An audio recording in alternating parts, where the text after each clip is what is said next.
What's going on in Aiken? You want to know what's shaking in Aiken?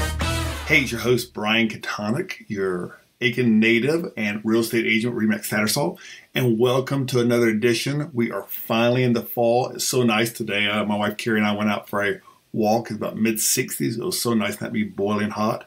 And this is the time of year where there's lots of things going on. Festivals. We just had Aiken's Macon last week. Don't know if you saw my video on Facebook where I went around and interviewed a lot of the merchants. It's amazing. And talking to these merchants, a lot of them go to 20 or 30 festivals during the year around the Southeast, and almost all of them said that Aiken was one of their favorite ones to go to. They love the people, they love the town, and they love the fact I think they do pretty well. So hope things are going well for you guys. Wanted to start out today with something I came across. I'm always looking at real estate value since that's my profession. And I kind of wondered, where does Aiken house prices stand in regards to the rest of South Carolina? Of course, we love Aiken, but there's a lot of areas in the state that are also growing. South Carolina last year was number 3 in the country as far as people moving to it. When I speak to my out-of-town clients and ask them why I moved to Aiken, they list a lot of reasons, but one of course, is the price of our housing market is so much cheaper than where they're coming from. Compared to New York, California, Florida, so many places are housing prices that are so much cheaper. So I was wondering, where do we rank here in Aiken compared to the rest of South Carolina? So the MLS for the state keeps numbers for 16 different MLS systems in this state. So that could be Aiken, that could be Charleston, that could be Greenville, whatever it may be. So of the 16, where do you think we rank? So I'll just tell you, our median list price for this past month was $286,400. Was that high? Is that low? Well, to tell you the truth, that's exactly in the middle of the 16 MLS listings in the state. We are number 8. So who's number 1? Well, if you think about it, it's not hard to surmise this, but Hilton Head. The Hilton Head area is $250,000 more than us. They're at $540,000 for the median sales price. And that's not surprising because when you look at median prices, you take what the high is, what the low is, and then you go to what the middle one is. And Hilton Head really doesn't have any lower income properties that would bring it down. Even condos down there are selling easily for $250,000 to $300,000. So that's a bit of an aberration. So after Hilton Head, our next one you would think would be Charleston, but it's not actually. It's Beaufort. Beaufort's median sales price for last month was $445,000, which was a bit surprising. Again, that does not count Hilton Head. As you heard me say, Hilton Head is its own MLS. And while the town of Beaufort and the islands there are very nice, there's actually a lot of rural areas to Beaufort, but they are number 2. Number 3, it's not surprising, all Charleston. I talked to friends of mine in Charleston. Charleston is just a boomtown down there. It's just crazy the number of people moving down there. In fact, they're actually having a problem with so many people moving. Their infrastructure is having trouble keeping up. But their median sales price is $425,000. Now, as far as for us, we're ahead of Columbia. Yeah, the capital city. Capital city is at $276,000, so they're about $10,000 below us. Spartanburg, as we know, Spartanburg, big manufacturing hub. BMW's up near there. Spartanburg and Aiken are actually very close together. Spartanburg is at $297,000. So they're about $11,000 more than we have in a median price. Greenville, as you know, is a popular area. They're a bit more. They're at $325,000. We're ahead of Greenwood. We're ahead of Florence. We're ahead of a lot of many areas in the state. So again, we are right in the middle of things. Now, we are one of the few markets that for the year is actually up for the year. We're up for our sales price and number of sales about 5%. So it is good, steady growth. People ask me all the time, hey, Brian, do you think prices are going to come down? No, I really don't think they are. Now, of course, recessions or interest rates or things like that could affect it. But there's just too many people moving here from other places. And again, I had a couple from Orange County, Los Angeles area that they're selling a nice ranch house out there for over $1 million. So for them, this is like giving it away, so they can buy 2 houses for what their 1 house costs out there. So I think house prices are still going to stay as they are and moderately go up. But that's actually a good thing. If we're having a gradual increase, that's better for everyone. When you have big increases, then you have big decreases, and we have stayed pretty steady. So I hope you enjoy that. We are right in the middle of cost for houses of South Carolina. Okay, ladies, you know it's football season. Your husbands and boyfriends could be dragging you to those tailgates, right? So you know the most important thing is not who wins or loses the game, but do you look better than the other woman at the tailgate? So if you want to look your best, go to Blue Cottage Salon and Spa, located in a historic house in downtown Aiken on Chesterfield Street. Carrie will give you that look to make you look better than that other woman there. And that will make you the big winner on Saturdays. Give her a call, Carrie, Blue Cottage Salon and Spa, 803-221-5946. Okay, we're back on the show and have a special guest here, Jim, and it's Tunison, right? Tunison. Okay. And Jim is with the Aiken Chamber of Commerce, and he's the head honcho there. So, Jim, thanks for coming on the show. Yeah, thanks for the opportunity. Okay, so let's start with your background. I think you moved to Aiken about 5 years ago. Is that right? Yep, a little over 5 years ago. Originally from Western New York, went to college in Pennsylvania, played college ball there, and hopped on with the Yankees AAA team right after school, and worked there for about 4 seasons in their sponsorship department before coming to Aiken. Okay, that must have been a lot of fun. Yeah, I tell you, if you have the chance to work in minor league baseball, do it. You know, you're surrounded by some of the most creative people on the planet, Yeah. and it really exposes you to a lot of different roles in business. Like I said, I was on the sponsorship team, so you get that creativity aspect of it. But then you learn on game day, the operations, just the communication, a little bit of everything. So I think that definitely prepared me well for working in the chamber world because there's a lot of similar aspects. I'm sure. I'm sure. I would imagine. I know the Yankees are having a great season. I imagine a lot of the guys playing right now are like you knew from your time at the AAA team. Yeah, it was pretty exciting because I was there 2015, 2018, and we had Aaron Judge at the Oh time, wow! How about that? Yeah, Gary Sanchez, Luis Severino. It was pretty cool. And then 2016, they won the national championship for AAA. So it was just an awesome time to be there. And Aaron Judge, he's just a great guy. Total fan favorite, and what you see is what you get. Yeah. Just a total down to earth guy, so it's pretty cool. And then even you'd get guys coming down for rehab like Nick Swisher, right, from the Yankees, and, Right. and Matt Holliday. So it was just a really cool experience. How about that? So how did you guys make it from the Northeast down to Aiken? So my wife is a physical therapist, and her program was 6.5 years. And when she was finishing up, she saw a job posting for originally it said Augusta, Georgia, and she's like, "What Okay. do you think, Jim? Should I apply?" And I was like, "Yeah, sure, do it. Why not? Worst case scenario, we'll go see someplace new." And she hopped on the phone with the recruiter. She's like, "Actually, it's Aiken, South Carolina. It's about 20 minutes from Augusta. We just put Augusta on there to get Yeah. more views, right?" And she's like, "Well, should I still do it?" I was like, "Just do it. We'll go explore."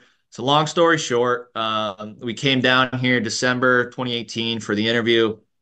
She crushed it, got the job, and I was like, "Well, I guess we're moving to Aiken, right?" So Yeah. we didn't know a single soul. We moved down here February 2019, and we really jumped right in. I went to the chamber, met with David. He was gracious enough to give me an hour of his time, just to see where we should get connected.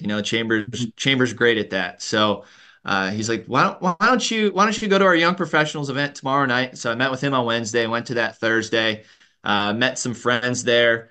Turned out to be some really good friends, and they were talking about home group and Cedar Creek Church. So that's how we got involved there. And then Friday morning, I had an email from Diane, and she's like, "Hey, our director of membership services just put her 2 weeks notice in. We think you'd be a perfect fit for the job." How So about that? I was like, "Wow, maybe this is meant to be, right?" So I interviewed, I think, with them on Monday, had the job on Wednesday, and then we had our business after hours Thursday, and then a first Friday on Friday. So we jumped right in. Wow, that But that is crazy. Your wife was probably like, "Good God, I haven't even yep, already unpacked my bags, and Jim's already got a job." that's right. So we moved down here not knowing a single soul. Now I can't even go to Kroger or Publix without running into someone we know. So I wouldn't have it any other way. Right. And then you took David stepped down, I think last March or April? So he announced he was retiring last October. And then the search process started. They hired an executive search firm, and that process started in November and went through February. And so February 15th, I believe, was when they made the announcement that I had been selected, and I officially started in this capacity March 1st of this year. So it's been Now, a crazy couple months. now, Jim, did you have to sign a blood oath that you have to remain in this position at least what I think the last two combined have like 50 or 60 years combined. So Right, I know. I got there's some longevity in this position, which I'm definitely shooting for. So if I can get close to that, I'll be lucky. right. So I know what the chamber is, of course, but for people who are listening who may not be as knowledgeable about all the chamber does, why don't you tell us what the chamber does for Aiken? Yeah, so brief background. The Chamber's a nonprofit. We're 501(c)(6), and we really exist to be the voice for business, right? We help our Mhm. members grow and thrive. Just to give you a kind of break down our mission statement, there's really three main components. So we exist to be a convener for leaders and influencers. So that's what people see. They see the networking events, right? We have our first Friday means business. We have our business after hours, just some monthly opportunities to connect. And throughout the year, we have our larger annual events. We just got done with our Blasting for Business Clay Shoot tournament. And we have our State of the Community event. We have our we call them caffeinated conversations, the little workshops to either meet some community leaders, entrepreneurs, or just learn from other individuals, right? Learn something you can take and implement in your business. So we have that, and there's tons of ways to get connected. If people say there's nothing to do in Aiken, I don't know where they get that. Right. They must be Yeah. living under a rock. But so that's one thing. That's a lot of what the people see. And I always make sure that people understand that the chamber is a lot more than that. Yes, that's a big component of it. But we're really doing a lot of things behind the scenes, and maybe we don't do a good enough job of tooting our own horn. But I'll give you kind of the two other aspects, right? We exist to be a catalyst for business growth and a champion for a stronger community. So, a catalyst for business growth. We've done marketing campaigns, even just to give an example, called the Welcome Neighbor, where we marketed specifically to Richmond and Columbia County in Georgia, just saying, hey, why don't you come make a day, make a weekend out of it here in Aiken. And then if people the campaign was you sign up to be entered to win a weekend stay. I think it was at the Wilcox, Okay. tickets to a polo game, that kind of thing, right? So just trying to showcase all the things that make Aiken really unique.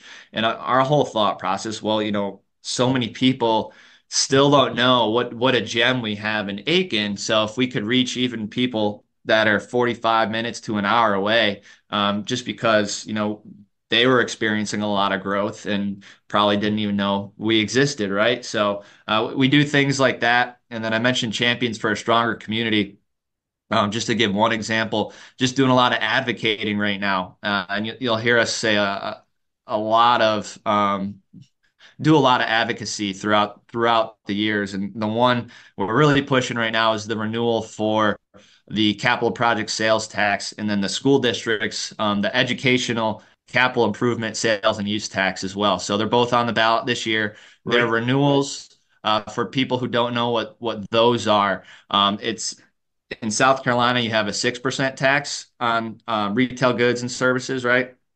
So in Aiken, we voted on, I believe, once 10 years, once every 8 years, but to add a separate sales tax for school improvements and then for like county county upgrades, right? So that goes towards infrastructure for paving the streets, for upgrading our parks and rec system, right? So it really helps improve the quality of life and make it more attractive for people to want to come here. And then also so we can take care of what we have. So those are both big things that we're trying just to educate and advocate for until November 5th. I think those are the ones I've seen signs up around town. They're like the 1 penny each, right? Yep. Yeah. Yep.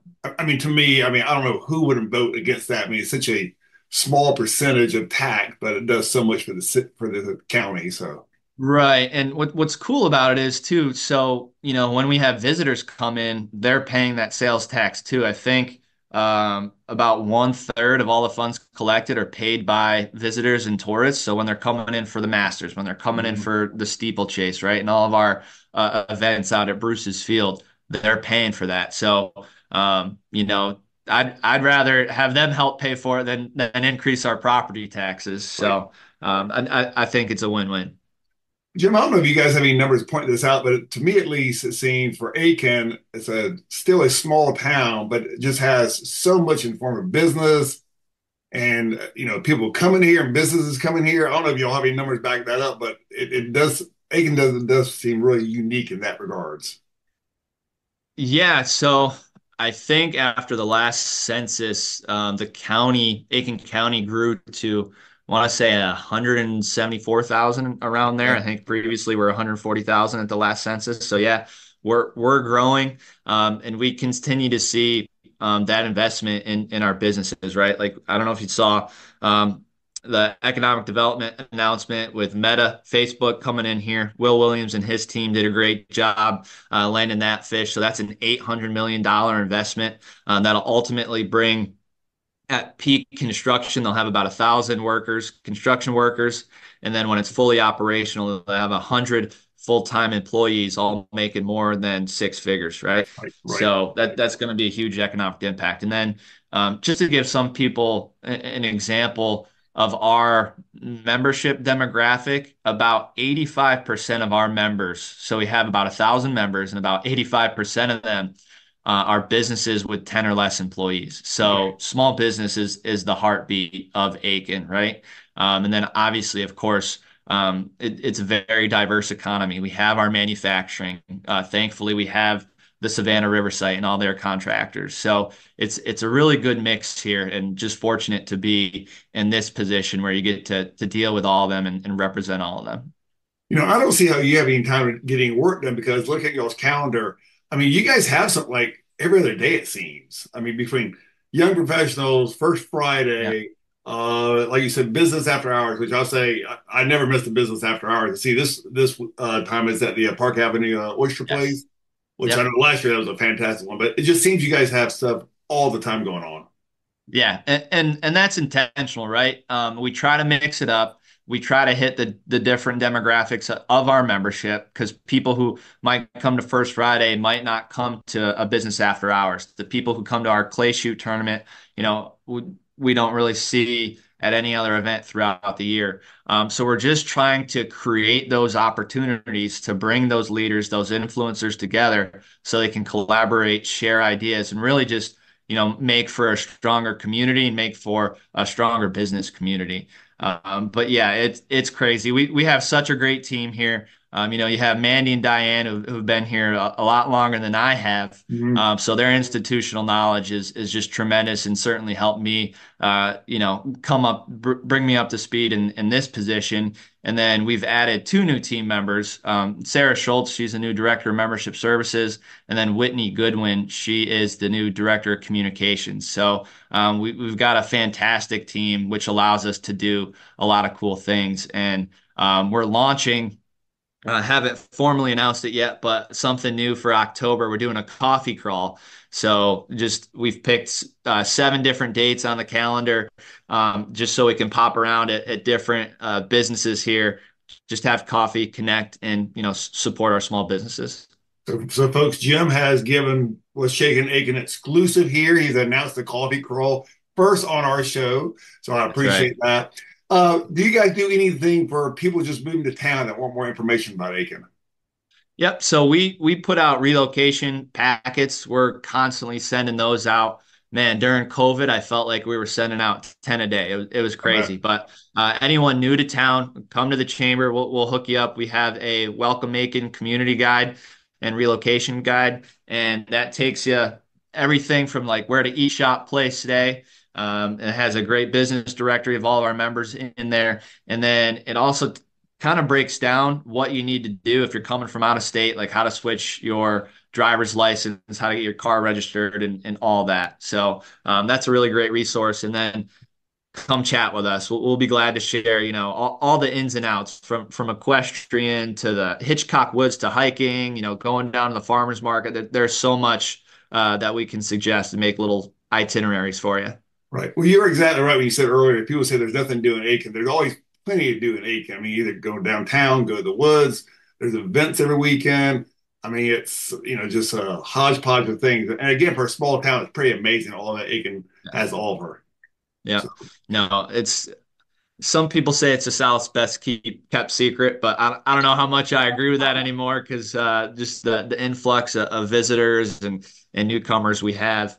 But it's certainly a gem, and there's things to do, and the people here are just tremendous. I always say that the community spirit here is unmatched in any other place that I've lived in and seen. So definitely, really fortunate and blessed to be here in this role, like I said. right. We were down in Statesboro, Georgia this week, and our daughter goes to Georgia Southern. It was Parents Weekend, and their sorority had a little parents function. We probably talked to 15 different parents, and when we said Aiken, they all knew about Aiken. I mean, they're all from Georgia or Florida, different places, but they all like knew Aiken. Knew Aiken was a great place. It's amazing how you said the best kept secret. I think the secret's getting out a little bit. So Yeah, that's right. No, the tourism department with the city is doing a great job. They've ramped up their efforts. So we've got a lot of great partners here, promoting what we have to offer from, everything, like I said, the equestrian, the arts, the golf, just the quality of life. It's unmatched. well, folks, if you're not a member of the chambers and you have a small business, it really does benefit. It's not that much to join. There's a ton of events. It's a great networking place, and we have a great staff there. Jim, I appreciate you coming on the show. Yeah, thanks for having me, Brian. Thanks.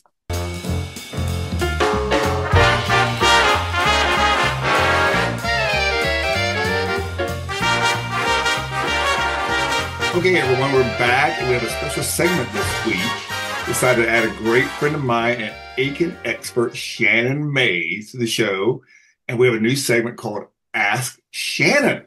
Because if Shannon gives the answer, it has to be right. So, hello, Shannon. How are you doing? Good. How are you? Good morning. Good morning. And for those of you that weren't on earlier and you weren't, it's just Shannon and I, we spent a good 25 minutes trying to figure out how to link up with each other on Zoom. So we needed a 12-year-old very badly.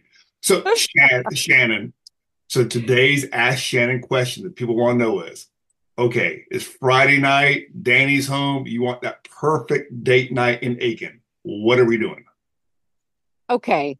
What are we doing? My perfect date night would be to start off at Macalusa's in the bar. Okay. Have you been to the bar? I have been to the bar, yes. Yeah. They closed it for a little bit, so it might not be open right now. But I love that bar area because it's so quaint. And a lot of people don't know Macalusa's. It's down, what's that, York Street? Yes, right across from St. Mary's School. Right. It's been around like, I don't know, 3 years or so, but it's kind of like Hmm. off the radar because it's not right downtown. But it is Exactly. very cool bar. So you go, okay. So you go upstairs to the bar. Yes, I Are would you start having there. are you having drinks? Drinks, You have an appetizer? drinks, Drinks. just drinks. Okay. Um, Maybe stay for dinner, but maybe not because if you want something quaint with it's just the two of you, I would probably walk on down or drive down to obviously drive. I wouldn't walk. We drive down and park downtown, Lawrence Street, and have dinner at Malia's. You can't beat Malia's. The You tradition. cannot beat Malia's. I mean, the food, you cannot beat it. No, it has been quality. You know what thing about Malia's is you go there, you're gonna have a good meal every time. You know, Every maybe time. or maybe every time, but it's good solid meal every time. And what's your entree at Malia's? Do you have a particular favorite? The steak salad or the pork scapellini. But Did I pronounce that wrong? the steak salad is the go-to go. I It mean, is the go-to. But their desserts, the desserts are the best. The pie, the okay. raspberry pie, the bananas Foster. Okay, so you've had a few drinks, had a big dinner. Yes. Are you Yes. going straight home so Danny can watch the 10 p.m. Mountain West football game, or are we going to Wilcox? Where are we going? Well, if Okay, football's there you on, we're go. definitely watching football. No, but honestly, yeah, you also can't beat the Wilcox for after drinks, maybe. Sitting down there by the fireplace on one of the couches, that can't be beat. It really can't be. That is nice. The fires are going, and especially, I mean, Thursday, Friday, that is always packed. Oh, the music, John playing the piano. There was one night I was there, they were having jazz, and then people got up to dance. It was wonderful. So that's another perfect date night. Malia's is my go-to because the food is the best. Okay, But so what Carrie and I have done several times on date night is kind of on the same lines you're doing. Is we do a little hop around. So mhm. we might go to Prime and have the salad there, a drink and salad, and then we'll go, maybe to Malia's and just have an appetizer there, and then maybe go to someplace in the alley or just we'll hit like 3 or 4 different places, have a drink and an appetizer, drink and appetizer. So we never have a full meal, and then probably end up at the Wilcox. So yeah, I Yes. agree with you. That is a great Aiken night. The And second, just walking around window shopping. yep. Honestly, just walking around downtown is just the perfect way to end the night. We Yep. have such a cute downtown. Isn't it amazing though when you're downtown or at the Wilcox? Are from Aiken. There's like you don't know who anyone is. There's so many new people to Aiken. It's like who are these people? It's amazing. Brian, I have said that so many times. Yeah. I do not know, very rarely bump into people I know, Okay. which So is kind of good too sometimes. it's good. Yeah, it's good math. Yeah. So, folks, you've heard it from the expert. If Ask Shannon says that's the date night, then that's the go-to date night. So, thanks for joining the show, and we'll see you soon. Yes. Thanks, Brian. Have a good day. Well, that was a fun show. Hope you enjoyed it. Thanks so much for Jim Tunison from the Chamber of Commerce for coming on and teaching us what's going on with the Chamber. And thanks so much for Shannon Mayes with the Ask Shannon segment. If you have a question for Shannon about Aiken, let me know. We'll ask her. So remember, have a great weekend. And you don't want to know what's going on in Aiken. You want to know what's shaking in Aiken. See you next week.